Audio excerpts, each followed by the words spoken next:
Everybody, we are so happy to meet with you, and thank you for making yourselves available at this busy time for everyone in the healthcare field.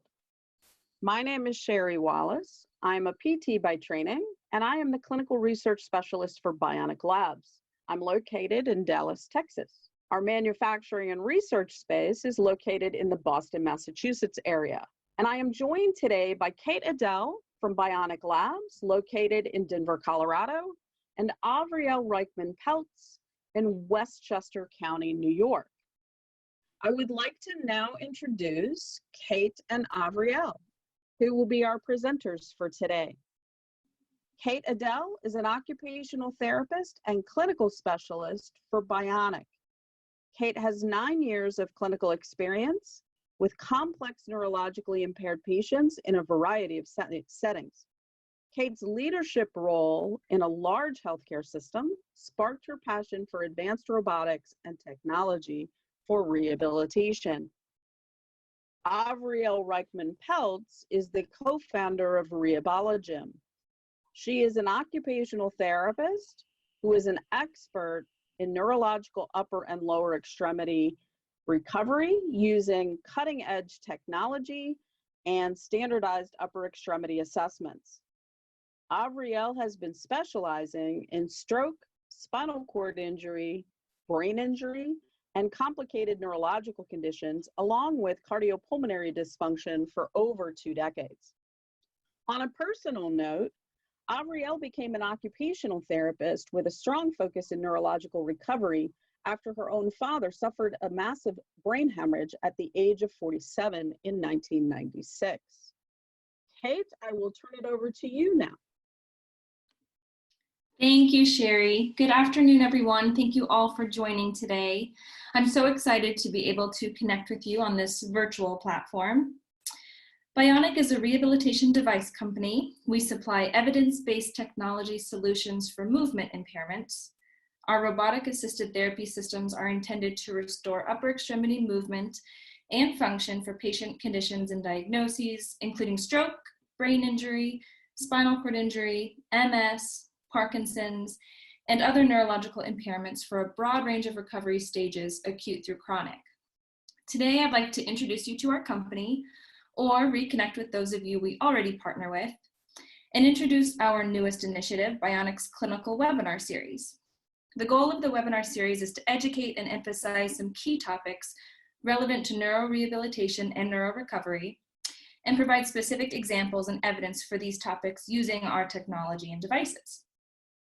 We're kicking off with neuroplasticity, the foundation of our devices, and we are also fortunate to have an amazing guest speaker with us today, and Avriel will be expanding on some of these topics. As Sherri mentioned, we would love for this to be an interactive experience, so please think of questions or discussions you want to add to the conversation, and we'll have an opportunity to address those. Additionally, you can find these webinars on our website. Neuroplasticity is a term that refers to the changeability or plasticity of neurons and the connections between them. It's not exclusive or temporary. The brain is always primed to modify itself. This process is the basis of learning and memory. We can think of neuroplasticity as the ability to respond to intrinsic or extrinsic stimuli by reorganizing structure, function, and connections. In neurorehabilitation, we are focused on the recovery stage of neuroplasticity after injury to the brain. The mechanism of recovery happens when there's a reorganization and salvage of functionality. This occurs through leveraging of new functionality to areas of the brain that were not damaged as part of the injury.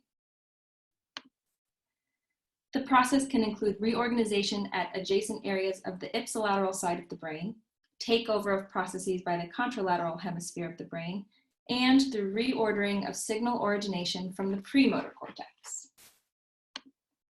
All of these processes require that the individual perform activities with the involved side of the body rather than perform compensatory strategies with the non-involved side, and that these activities that are performed are of a sufficient intensity to reach the elevated threshold for the reorganization to occur. The task should be challenging, motivating, interesting, and provide feedback. And this is where robotics come into play, utilizing the 10 principles of motor learning as described by Klein and Jones, and we'll dive into a few of them here. First, use it or lose it. Neural pathways require us to continue to function normally, just like in athletic pursuits. If a specific part of the brain responsible for an activity is left unused for a prolonged period of time, such as no swallowing in a patient requiring a feeding tube from aspiration, that area of the brain can atrophy. If this happens and a patient is able to return to swallowing at a later time, therapy is required to regain this function, even if there's no damage to the area responsible. Another, use it and improve it.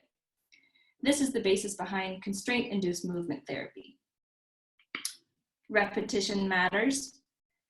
Every patient and insurance company wants to know how long it will take for them to recover lost function. Based on current research, we do know that thousands of repetitions are required to generate change. Because of the limitations in time available to our therapists, it's necessary to get creative in achieving those number of repetitions needed to accomplish it. And this is where robotics can be most useful.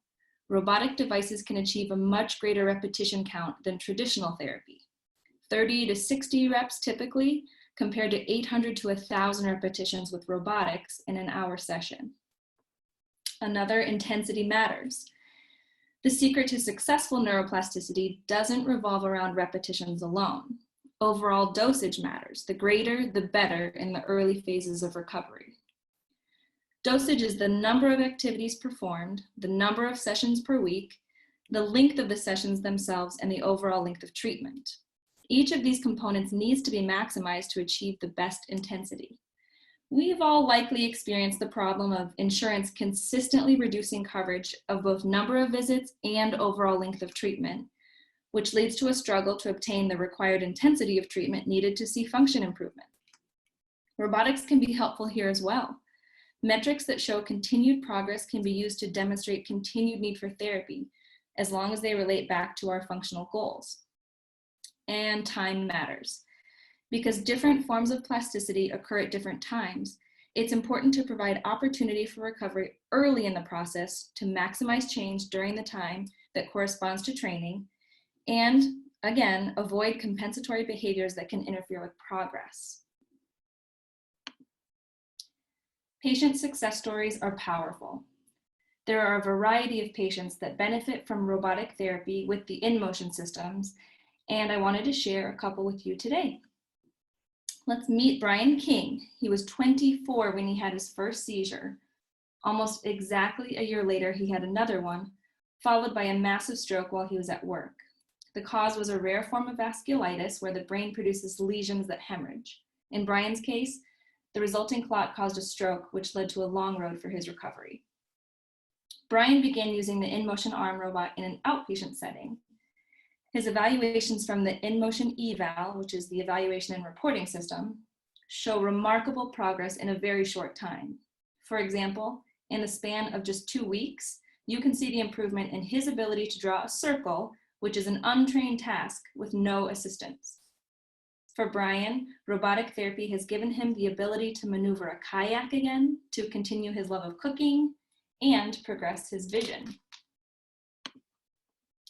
Tanya was 33 when she had a stroke. During her initial rehab, she regained most of the function in her right arm, but recovery fell short for her right hand. Tanya gave therapy another chance more than 3 years post-stroke with InMotion robots. She now has more function in her right arm and right hand than she thought possible. You'll see small but clinically important differences in the measurement graphs from her InMotion eval. And Tanya's therapists note that she now has increased functionality for her arm and hand, can now return to work full-time as a loan officer, and can use her affected hand for general assistance.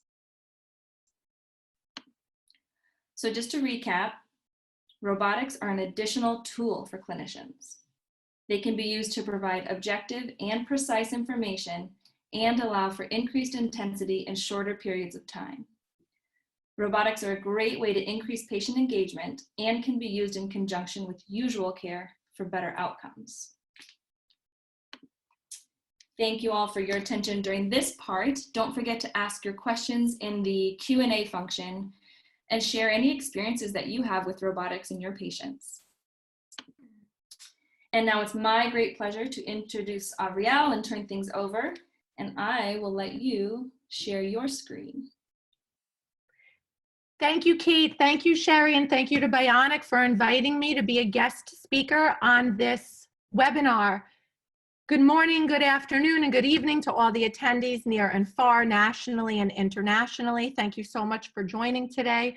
My name is Avriel Reichman-Peltz. I'm the co-founder and executive director of Rehabilitation, which is a specialized neuro-occupational therapy and rehabilitation center in Irvington, New York that specializes in neurological methodologies and the use of cutting-edge technologies for neurological individuals. I would also like to say Happy Stroke Awareness Month. As some of you may or may not know, May is Stroke Awareness Month, and I cannot think of a better way of spending the next hour than celebrating stroke awareness by discussing the bionic devices and neurorobotic rehabilitation. The title of my talk is The Future is Now, Use of the Bionic InMotion System in Clinical Practice.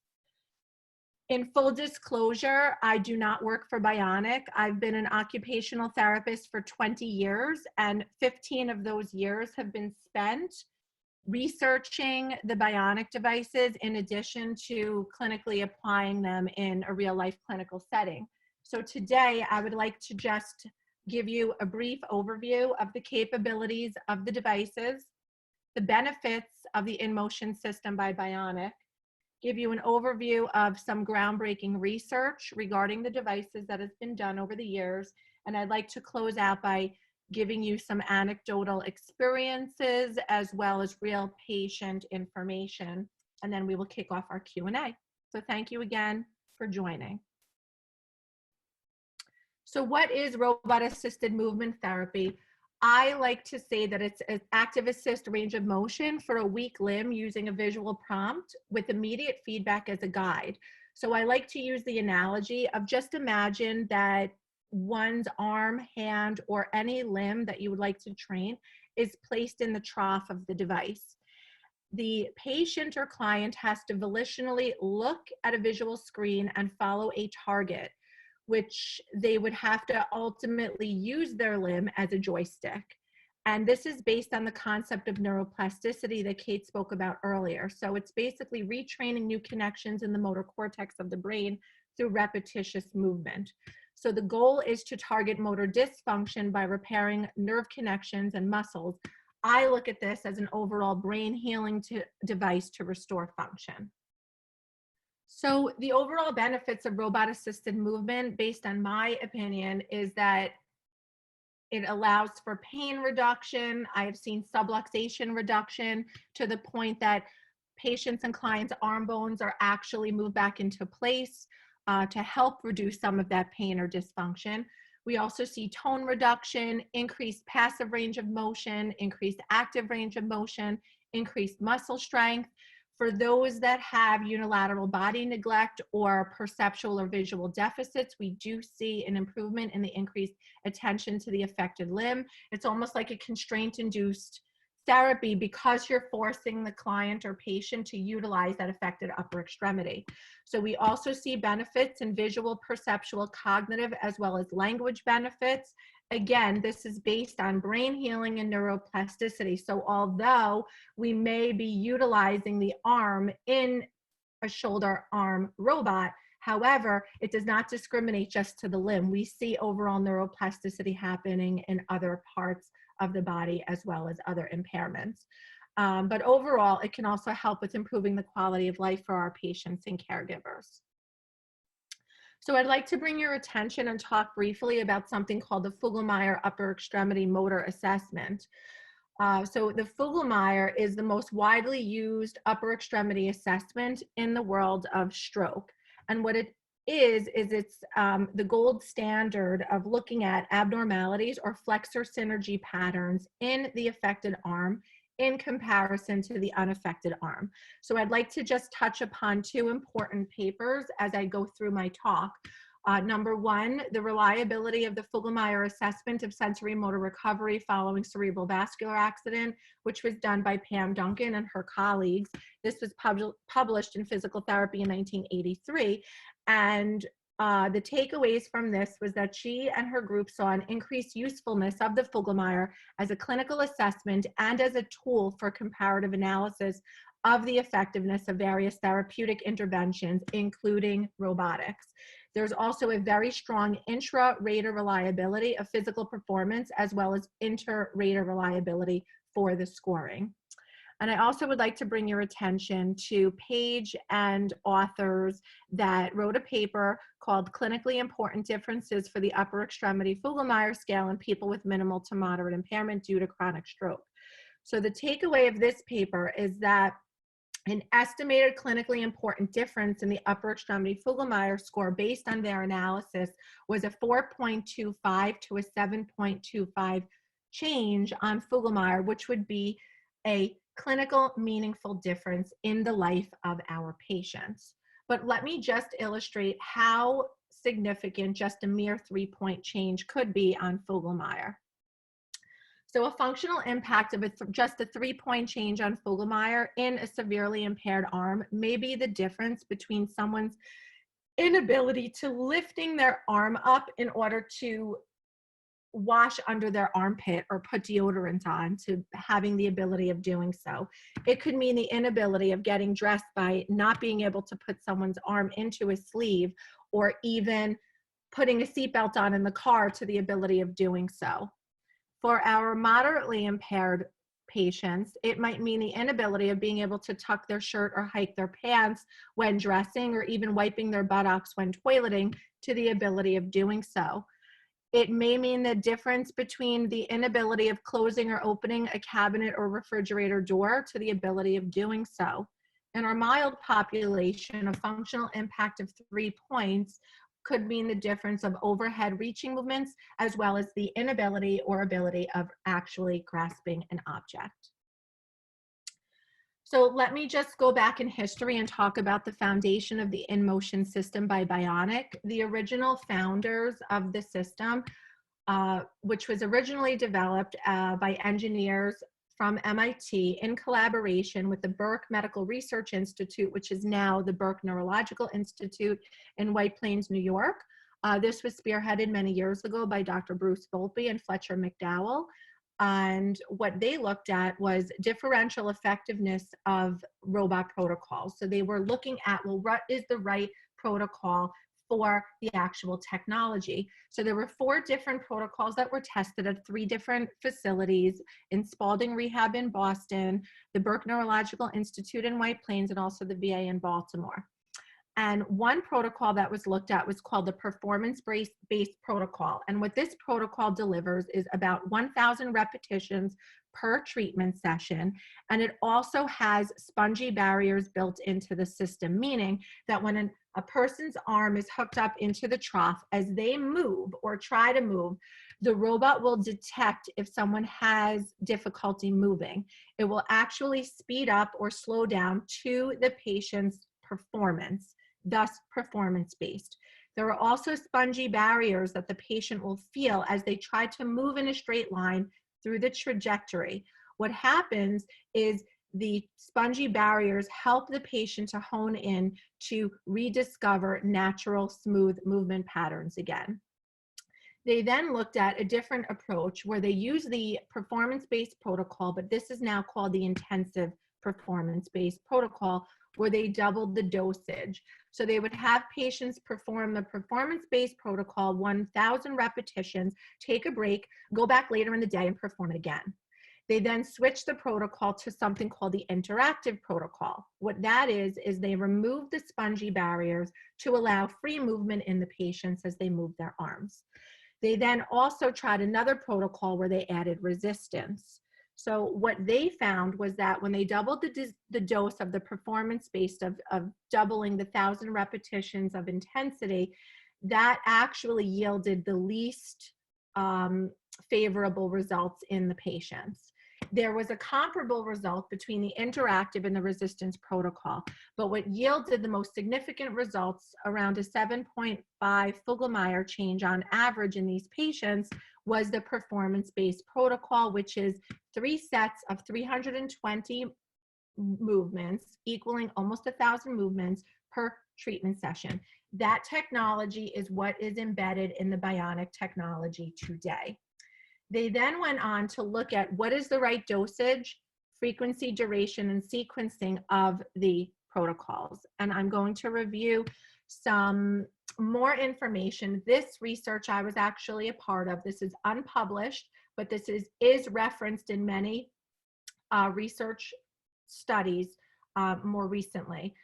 This was done in collaboration at the Burke Neurological Institute, as well as Weill Cornell Medical Center in New York City, and University Unicampus of Rome in Italy. So does sequence matter? So what we looked at was training distally or proximally and whether that made a difference. So if you will, I will go up here. So this long block at the top represents 12 weeks. So ultimately 36 therapy sessions. 3 rectangles here represent 1 week of training, and each little rectangle represents 1 session. So for many of our patients, we started out with 6 weeks of just robot wrist therapy training, and then they were switched over after their 6 weeks to another 6 weeks of doing shoulder elbow robot therapy training. Another group actually started their first 6 weeks by doing the shoulder elbow therapy, followed by wrist robot therapy. Fast forward 2 years later, we then changed the protocol to look at, well, what if we alternate the robot experience every other day with a break in between? So essentially, Monday, the patients would come in, they would do their shoulder elbow robot therapy, they would have a day of rest, they would come back in on Wednesday, they would then do distal training on the wrist robot, have a day of rest in between on Thursday, come back Friday, and then do that shoulder elbow therapy again. So essentially, it was Monday shoulder elbow, Wednesday wrist therapy, Friday shoulder elbow, Monday wrist therapy, and so on for the full 12 weeks. We then fast forward 2 years later, where we looked at something called an alternating within session protocol, where we combined both experiences of distal and proximal training within the same session. So half of the session was spent on robot shoulder elbow therapy, and then followed by another set of wrist therapy within the same session. So although there were benefits in all protocols, what we found to be the most effective was the alternating within a week protocol of every other day training proximal to distal. There were benefits in all, as I had mentioned. We did see, although not a statistical difference, but we did see a trend that for those who started out on the first 6 weeks of wrist therapy, that those patients had a slight increase in a change of Fogelmeyer on discharge. However, again, these are not published, and this is not a full statistical significant finding, but it is a trend, and I just want to bring that to your attention. So I'd like to bring your attention in 2009 to this paper, where this group, spearheaded by Dr. Bruce Volpe, looked at robotic devices as therapeutic and diagnostic tools for stroke recovery. And I'd like to highlight that, as you can see, this is done in about 248 stroke patients over a 6-week period. What was found, if you look at the little gray box to the right, if we highlight the moderately impaired patients who started at admission at about a score of 24, there was an average of a 6-point change to follow-up. So if you look at the 6 points, that is in the clinical meaningful difference. So what I've anecdotally have seen, as well as you'll see in some of the literature, that robotics has a long-lasting effect. So after 6 or 12 weeks of training, typically patients that make positive changes will keep those changes even after discharge. So typically what I see is that after discharge, if a patient stays active and then comes back 3 or 6 months later for their follow-up, they usually can still make changes and increase that change in Fogelmeyer. Some patients who might be couch potatoes and not as active, they may decrease on Fogelmeyer follow-up, but typically they never go back to baseline, which does prove that robotics has long-lasting effects. But the important takeaway from this is that because of the objective measuring capabilities of robotics, it can be also used as a diagnostic tool. Let me fast forward to look at this paper, which is one of the most well-known robotic papers that was published in the New England Journal of Medicine back in 2011. This was a very large study that was a multi-center randomized controlled trial involving 127 patients with moderate to severe upper limb impairment 6 months or after their stroke. There were 3 different groups. So 49 patients were assigned to receive intensive matched robot-assisted therapy. 50 patients were assigned to receive intensive robotic therapy. And hold on, let me go back. 49 patients received intensive robot-assisted therapy. 50 patients were assigned to receive intensive comparison matched therapy, and 28 received usual care. This was over a 12-week period. So the takeaways from this paper were that within the 3 groups, what was shown was that the intensive matched, which basically mimicked 1 full hour of robotic therapy done by a clinician, traditional occupational and physical therapists were there to deliver the therapy. In usual care, patients had just usual physical and occupational therapy in that group. Intensive match were delivered by skilled clinicians to mimic the robot therapy, and then there was a robot therapy group. So what was found was that the intensive matched and the robot therapy group were comparable in the results. However, they were both superior to usual care, which is not surprising because of the intensity of the robotics as well as the intensive matched. Now, the takeaway is this, is that although there was no difference between the intensive matched and the robot, for me, I still feel that robotics is superior because in today's day and age, it's very unlikely or unrealistic that someone will get 1 hour of hands-on, one-on-one with a clinician doing repetitious intensive therapy over and over and over again. I will not say that robots will take over a therapist's job. As Kate mentioned earlier, the robotics is used as a tool to help facilitate neuroplasticity and recovery for our patients.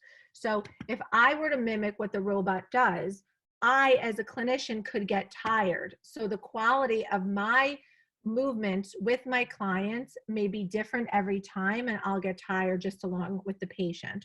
So the advantage to having robotics is that it's systematic, it's engaging, it's repetitious, and it delivers the same intensity over and over and over again without getting tired. The other takeaway from this paper is this also shows some economic benefits of using robotics as a capital expense in larger institutions. So if you're interested in reading more, we will have the references at the end that you can go back to if interested.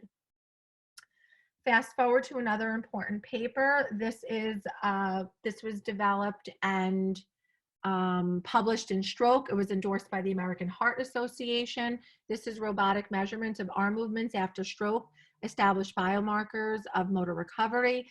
This was published in 2014. This was a non-interventional study. This was solely objective measures done on acute stroke patients in a longitudinal study, day 7, day 14, day 21, day 30, day 90 post-stroke.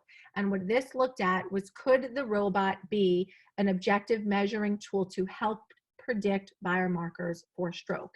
And the takeaway from this is yes. The other big takeaway of this paper that is so important to our researchers is that because of the sensitivity that the robot kinematics provides in the objective measures, it can reduce the sample size needed for large clinical studies.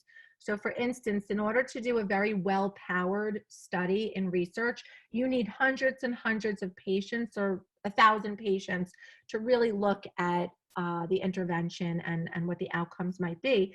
But because of the sensitivity and the objective nature of the robots, this paper found that you can reduce the sample size to maybe a couple of hundred patients versus needing that 1,000.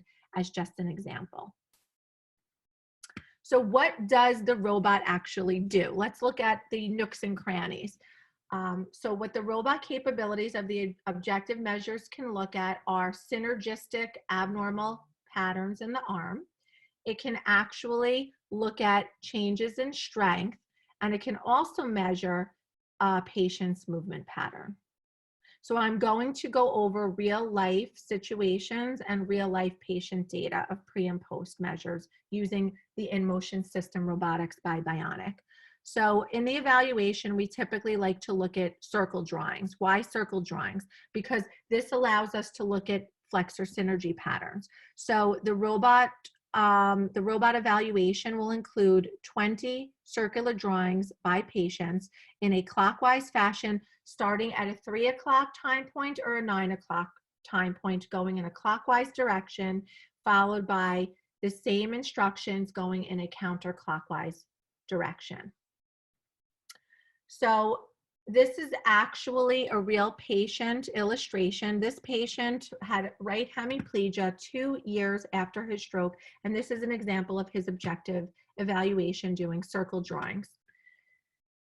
The red circle here and this line represents the first attempt of the first circle that this patient drew. The second line, or the green, is the second attempt, the blue is the third attempt, and so on. So without even looking at this patient, what this to me looks like is this patient had a very tight arm. It looks like that he was in a very flexed posture close to the body.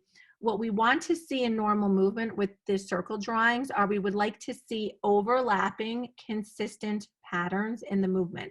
So here we see that he does have some movement, very tight arm and very inconsistent movements.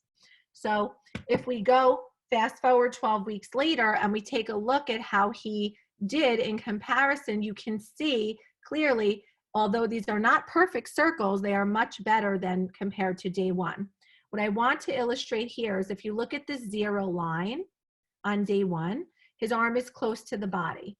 If you look here after 12 weeks of robotic training, you see that this patient didn't have movement here, but now we see all of this movement that the patient now has here. So what does this mean to me as far as flexor synergy? Well, now the patient's arm is not tight to their body. He was able to reach out and dissociate his elbow from his shoulder rather than moving in one locked fashion. I can see that he also has increased movement in his bicep and tricep, as well as his internal and external rotators at the shoulder.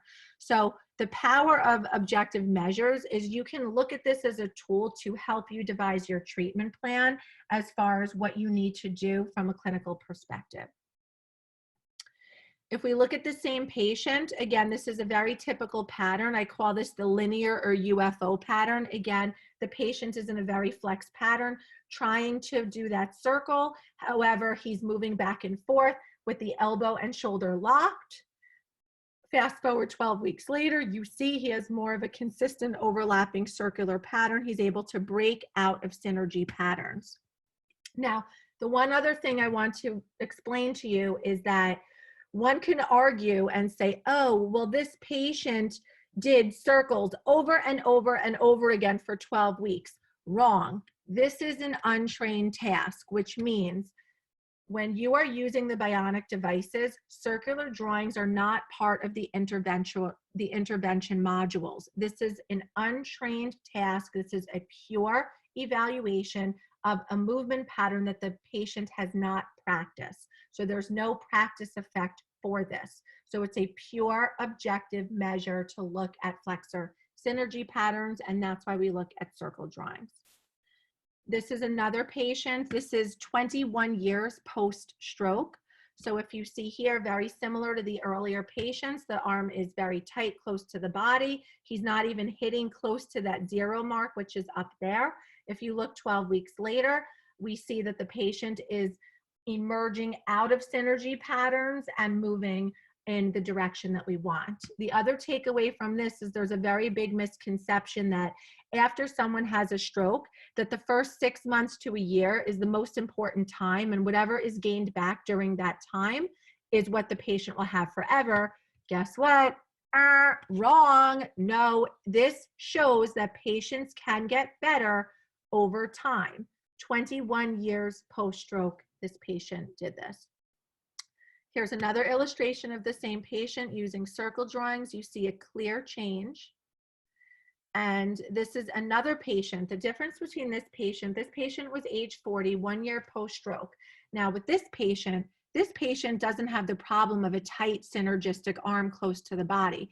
This patient was weaker. He had weakness from the nerve impulses reaching the muscle. He had better movement, but as you can see, it is very rigid. He had tremors and he had difficulty with his motor control. Fast forward 12 weeks later, we see nice symmetrical overlapping circles. He had more strength, he had more movement, although a little bit of wiggliness, it's still much better compared to baseline. So next, let's look at something called point to point. This is the measurement of movement. So imagine someone's arm is hooked up in this trough. The instructions are, you are in charge of this little yellow target or yellow ball. When I say ready, set, go, these black circles on the perimeter of this clock will start to flash red or yellow. As soon as you see the blinking or flashing light, try to move your yellow target to hit the blinking circle as fast and as smoothly as you can. 12 o'clock, back to center. 1 o'clock, back to center. 3 o'clock, back to center, and so on. What we want to see is a normal pattern would look like an asterisk sign or a star formation. So if we look at this real life situation, this is our gentleman that was 21 years post-stroke. At baseline, you see that he had a very tight arm. He couldn't move beyond that 0 mark. Fast forward 10 years later, and we start to see a star pattern emerging. This is really exciting to me. Again, he had no movement past the 0 mark. Again, he has so much more movement in all directions. Same as the circle drawings, the red represents the first attempt out to that 12 o'clock. The green represents the attempt back to center. So more triceps, more biceps, more external rotation, more internal rotation. So again, this is just showing the progress. This is the patient 1 year post CVA that again didn't have flexor synergy problems, just had more weakness in the pattern. And as you can see, we had some rigidity and weakness on day 1. 12 weeks later, after using the InMotion system, we see a much more consistent drawing. Let's take a look at strength briefly. What this tells me is the robot is able to measure someone's force objectively in newtons of force. So just as a ruler measures length, rulers don't lie, objective measures don't lie. Again, first attempt, this is me asking a patient to lift his arm up to the ceiling. So just imagine an umpire in a football game during a field goal, lifting their arms up to the ceiling.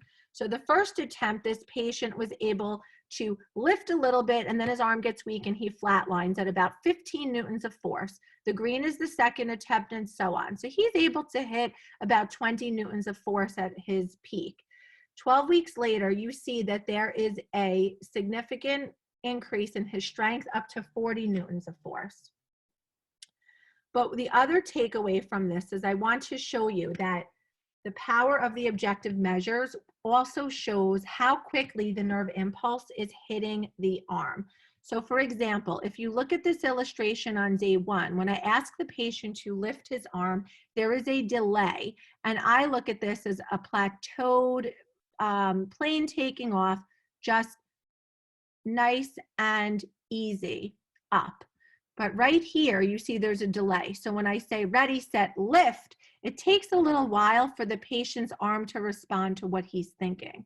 If you look here, when I say ready, set, lift, you see that mountain happening, not so much in a gradual pattern, but more as a peaked pattern. So what that illustrates to me, not only did his newtons of force change from about his peak 25 to 30 here to about 45 to 50 here, but the nerve impulse is hitting the arm much faster. So that's pretty powerful. In the opposite direction, we see a similar pattern. This is when we ask the patient to push their arm down into shoulder extension, and instead of mountains, we like to see valleys, and you can see here, clearly there is an improvement in this patient. I'd like to just bring your attention to this paper that was published in 2019. This was done at the Burke Neurological Institute in collaboration with Dr. Dylan Edwards at the Burke Neurological Institute, now at Moss Rehab in Philadelphia area, and Dr. Bruce Volpe at the Feinstein Institute of Medical Research in Long Island, New York.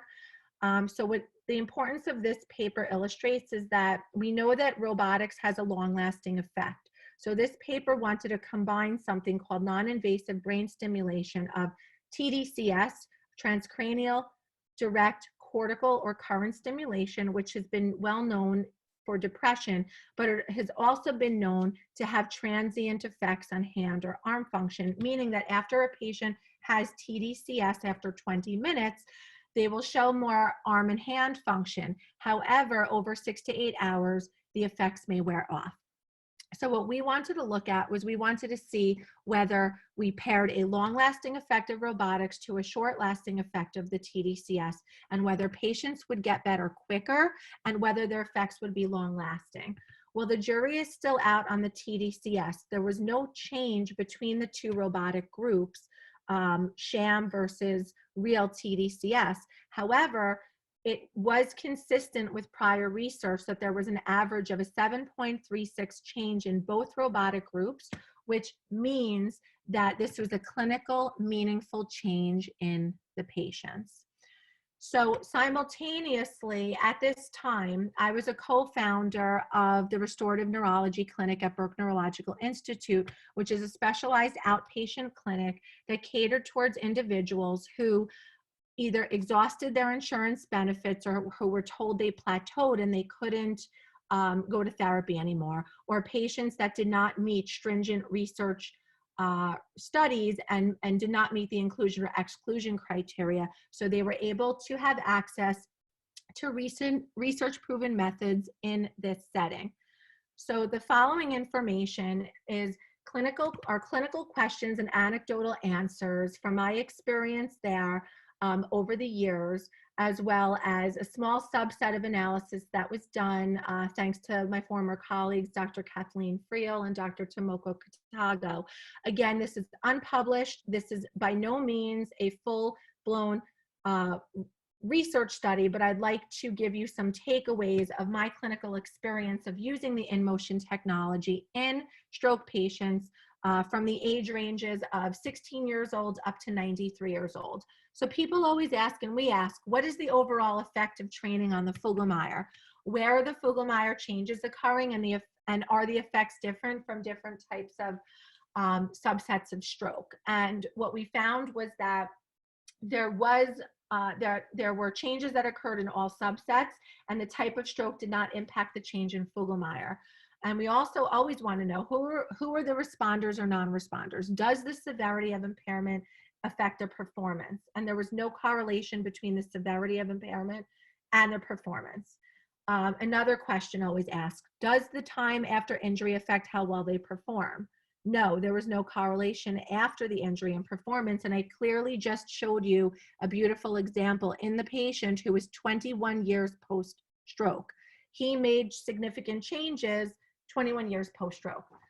What is the optimal training or re-enrollment regimen? Is it 6 weeks? Is it 12 weeks? Is it consecutive 6 weeks of 12-week training consecutively? Should we have a break between two 6-week regimens? And we did not see a difference between doing 12 consecutive weeks or having a break in between.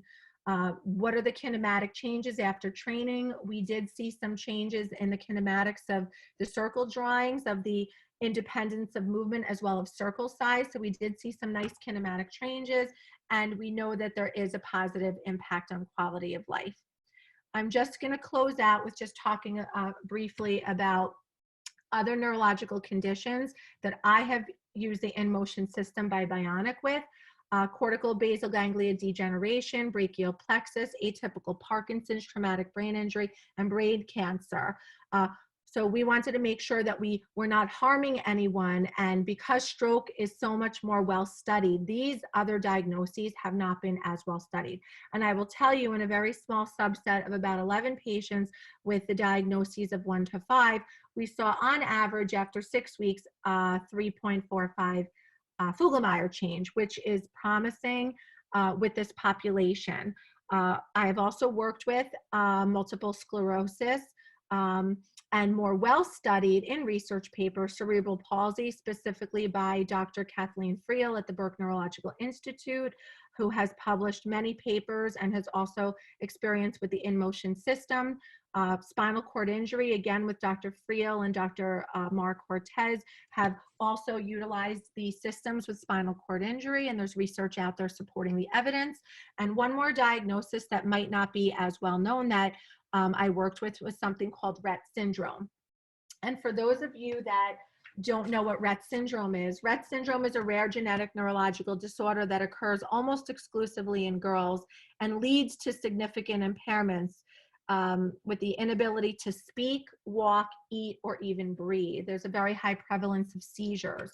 And a lot of these patients are nonverbal and they make drastic changes quickly. And because they can't speak, they and their parents would like to know what changes are occurring so that they can kind of catch what's happening and give proper interventions to prolong lives and quality of life of these individuals. So there was, this paper was a pilot study that was done with Dr. Dylan Edwards and a group called the Robotic Biomarkers in Rett Syndrome, Evaluating Stiffness, that was done at the Burke Neurological Institute in White Plains. And this preliminary study indicates that persons with Rett Syndrome tolerated the evaluation and that a robotic biomarker might be a useful tool to determine the impact of medical interventions in these youngsters. So I'd like to close out by talking about the overall benefits of the InMotion system by BIONIK. There is a very limited exclusion criteria for use, the inability to follow basic 1 to 2 step directions, a fixed joint contracture, the inability to tolerate repetitious movements. So patients have to be pain-free, and blindness. So, and again, because patients have to be able to follow a 1 to 2 step direction, as well as being able to look at a target on a screen, we want to make sure that they are utilizing all the benefits and capabilities of this technology. Another benefit are the objective measures and intervention capabilities. Multiple diagnostic populations can utilize this. It's very user-friendly. It has user-friendly hardware and software with immediate visual feedback. A wide range of ages can utilize this technology. I have seen over the years patients as young as 8 years old all the way up to 99 years old on this technology. There is a lot of research to back up the efficacy and the safety, and it can also be used with a wide spectrum of individuals, mild to severe. Here are my references, which will be available on BIONIK's website. I would like to just give a special acknowledgement and thank you to all of my mentors, my former and current colleagues. I would like to have a special acknowledgement to my Rehabologym staff members and families, and a very, very special thank you to BIONIK, specifically Dr. Eric Dussault, Lauren Wass, Mike Wetter, Kate Adele, and Dr. Sherri Wallace for inviting me to speak about this wonderful technology. I wish you all well. Happy Stroke Awareness Month, and be safe and be well, and looking forward to hearing your questions. Thank you. All right, so thank you, Avriel and Kate, for putting together such an informative program. We will now go to some questions from the audience, starting with a question to Kate. When treating patients who have had a stroke, how long does it usually take before you actually see progress? Well, that's a great question.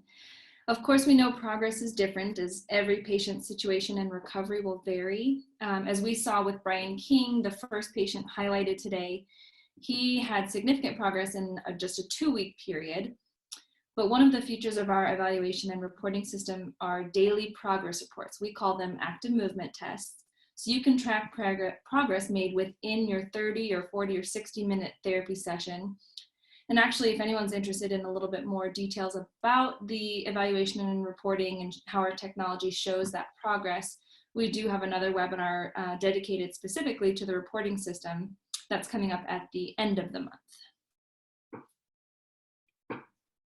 Thanks, Kate. Avriel, do you have anything to add to that?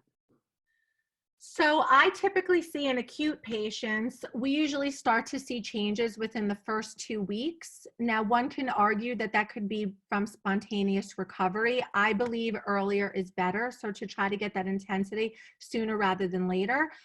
So again, I would say with acute patients, we start to see changes in Fogelmeyer in the first 2 weeks. With our chronic population, I usually say the magic typically happens at around session 9, which is about 3 weeks in after robotic therapy. Great, thank you. So we have a question that has just come in. Do you ever have patients continue robotic training for greater than 12 weeks? And if so, do you continue to see clinical benefit with repeated robotic training programs? And I'll send this one to Avriel first. Yes, I do. That's a really great question. So whoever sent that question in, thank you so much. I call these the repeat offenders in a good way. Yes. So if someone has access to have the robotic training for more than 12 weeks, they're very lucky to be able to have this technology. Again, all patients vary. So it really depends on lifestyle. It depends on the severity of their arm impairments. It depends on their motivation.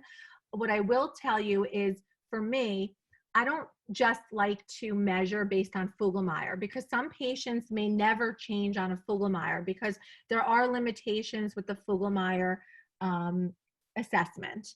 I do see changes kinematically with using the objective measures of the robots. I also see quality of life changes. I see, again, a lot of other benefits, not just arm, but as I mentioned earlier, I will see visual, cognitive, and language benefits that continue over the long-term use of using the robotics. But my whole belief, and that is one of the main reasons why I started my clinic, is I don't believe in anything. I don't believe in the word plateau. It's a dirty word to me. So it just means that someone needs to be challenged in another way. So lifelong ailments need lifelong maintenance. These young people with cerebral palsy will become adults with cerebral palsy that need continuous exercise and therapy. Same with all of our neurological population. I wish that we could come to a day where patients don't need the therapy and they can get back to their normal life. But just like with regular exercise in our normal population versus someone that has a neurological issue, maintenance and continued activity and intensity using this technology, I feel, is so, so important. And I feel like people do make positive changes over time, but even more importantly, that they maintain their health without a decline. So the answer is yes, with a big Y-E-S. Avriel, great point.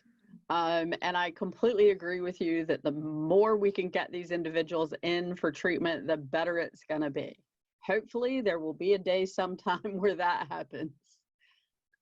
We have another question that has just come in, and this one is to Kate. Is robotic training used in an inpatient setting? Yes, absolutely. Our guest today, Ariel, has multiple settings, outpatient and inpatient, but inpatient rehab, clinics, all of the above, absolutely. Ariel, can you give a perspective on that as well? As well as different settings this can be utilized in, was that the question? Yes, ma'am. I believe this should be in all settings. I know BIONIK is working to have portable options, which is great, so that I think it should be in every hospital room, wheeled bedside for people. I feel like, I know that BIONIK is also moving into the home space, which is great. I know that, you know, for different people, some people work well at home. For me, I don't. I need to go to a clinic or a gym to have that motivation. But this technology can be seen in inpatient settings, outpatient settings. It can be seen in the home setting. I believe it should be everywhere. So I really believe that it is going in that direction and should be in that direction. But I've seen it mostly in inpatient and outpatient settings. And I encourage a lot of outpatient clinics to get this. I know that it's a capital expense, but as I mentioned earlier, that there is research that does show that there is an economic benefit of utilizing this technology as a capital expense that will help with your outcomes. Thank you.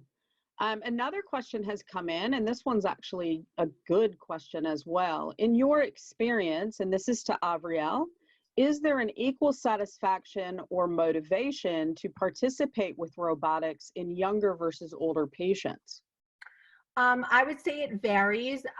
It's so funny that's a great question. So a lot of my elderly patients, people would say they'll never get on robotics. They're intimidated by it.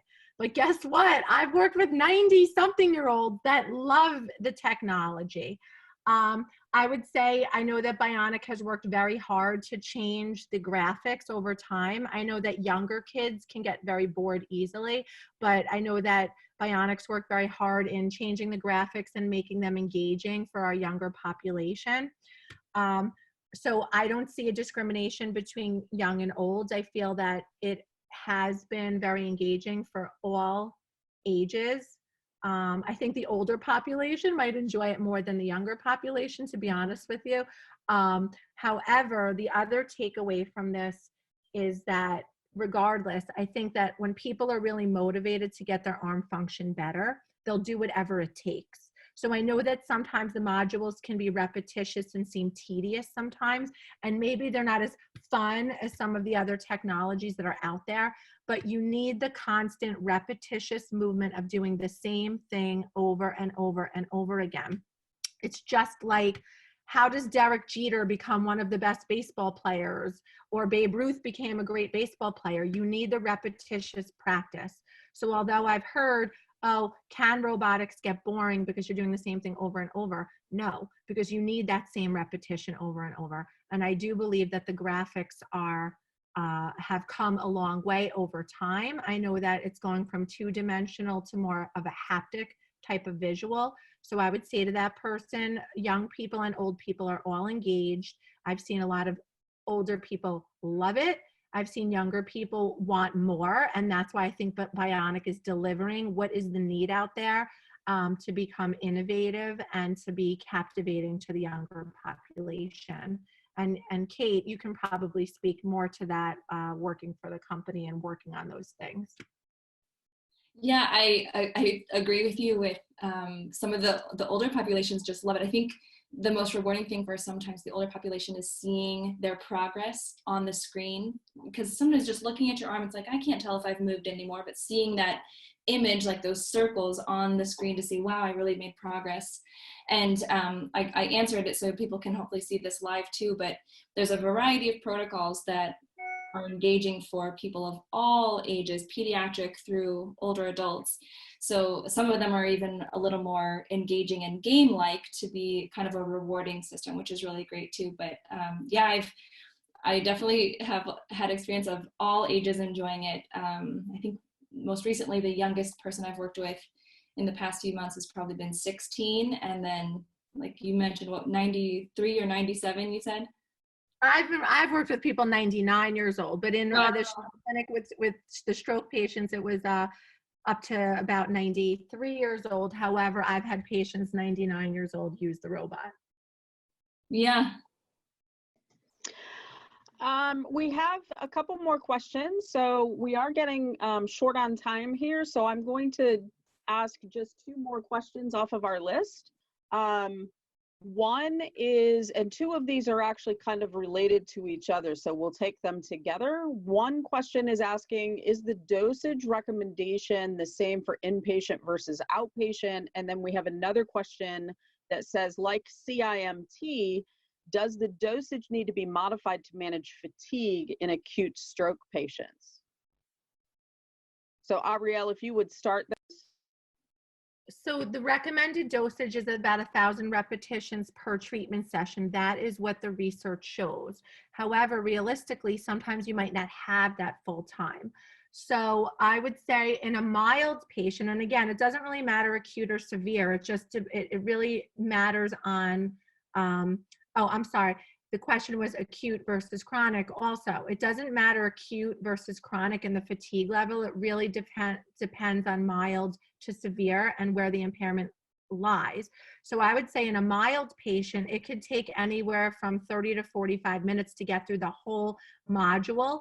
But for a more severe patient, it can take anywhere from an hour to an hour and a half if they're moving a lot slower.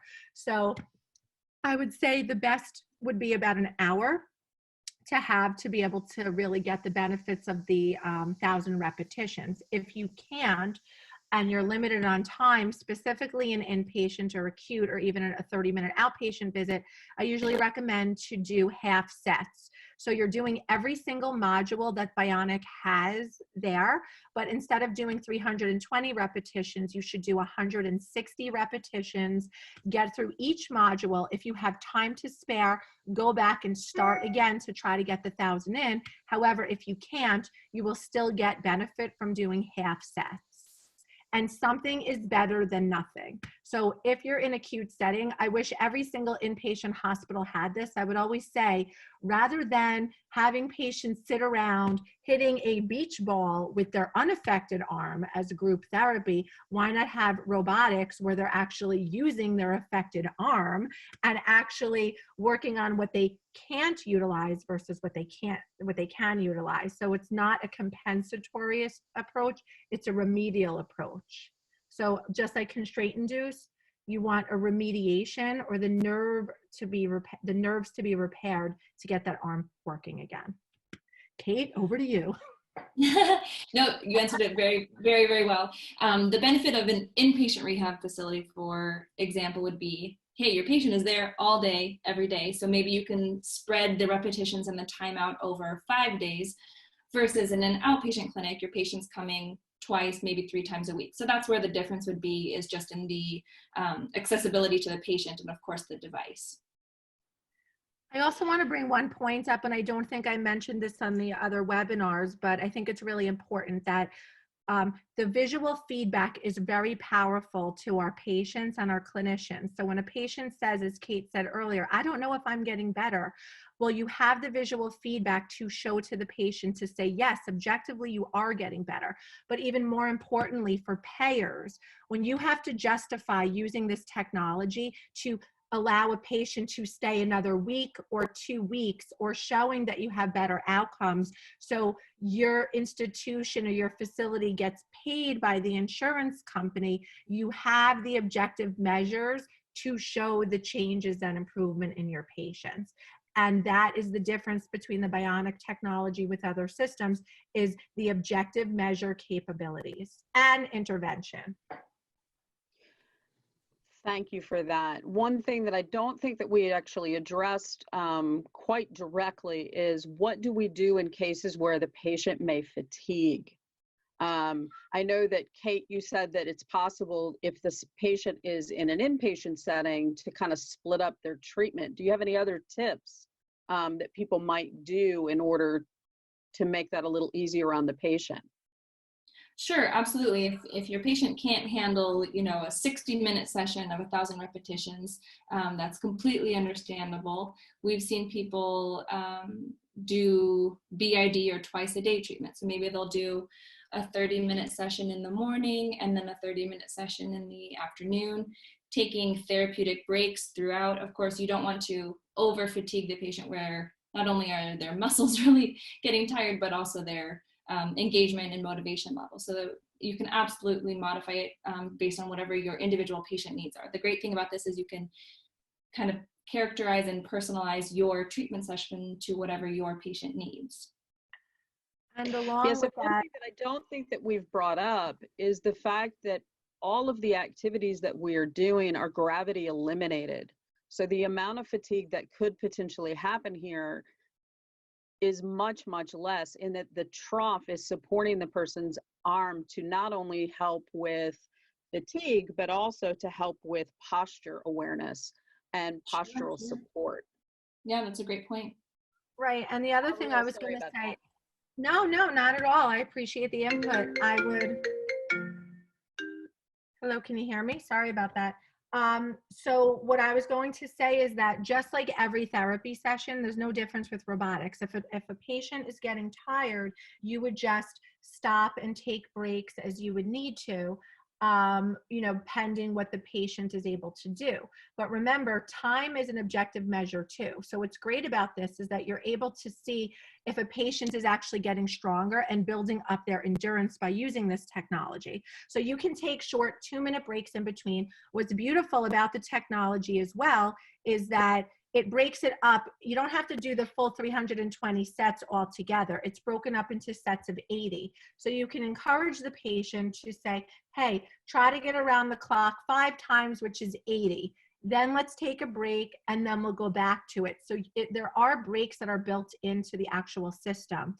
And the other takeaway is, just like I said, if a patient is getting really tired and can't tolerate more than 5 minutes of robot therapy on day 1, then you can say, hey, let's hit 7 minutes tomorrow, and let's hit 10 minutes by the end of the week. And you can actually track that information objectively on the robot, as well as keep patient information in the robot. And again, that's another justification to insurers or payees. And it's also really great to show the patient how much better they're getting. Yeah, very, very good point. So Avriel, this last one comes to you. Does hand dominance affect the results on the circle drawing? Not that I have seen. I haven't really seen a difference that hand dominance makes a difference, whether the affected arm is dominant or not. It's usually based on the actual impairment. So no, I have not seen a difference in hand dominance with objective measures. Great. Thanks so much for joining Bionic Labs for the first of our webinar series on the use of robotics in rehabilitation. Our next webinar will take place next week, May 12th, 13th, and 14th, and will address the topic of spasticity. For more information about Bionics InMotion robotic systems, please go to our website at www.bioniclabs.com, or you can email us at the address that you see on the screen, kadell@bioniclabs.com. This concludes our webinar, and thank you.